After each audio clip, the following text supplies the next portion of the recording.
Votes have been called. We'll be brief.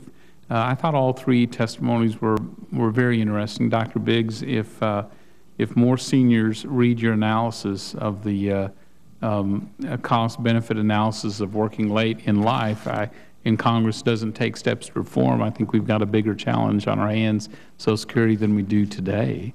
Dr. Rogerson, your point goes to the heart of does taxation on labor matter?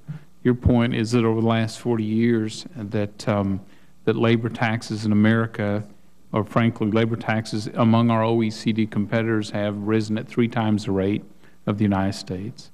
As a consequence, worker hours worked among those same competing countries, while ours have increased, on average our OECD competitors' hours have decreased, and it has a direct economic consequence as a result.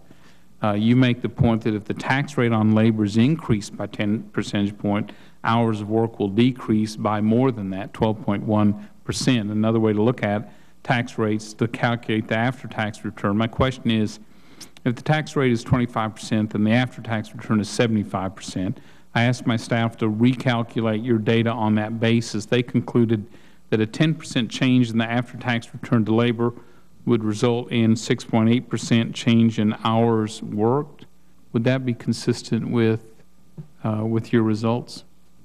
Yes, definitely. Those are 2 different ways to summarize the patterns that are in the data. So those 2 estimates are, in fact, consistent with each other. And the net result is you raise taxes on labor, you get less of it and fewer jobs as a consequence? Yes, with the caveat that it depends what the revenues are being used for. Sure. And across countries, the revenues are being used either for transfer payments or provision of services in kind. So that's implicit in those estimates. Sure. Great. Thank you. I wanted to be brief because of the vote. Senator Bingaman?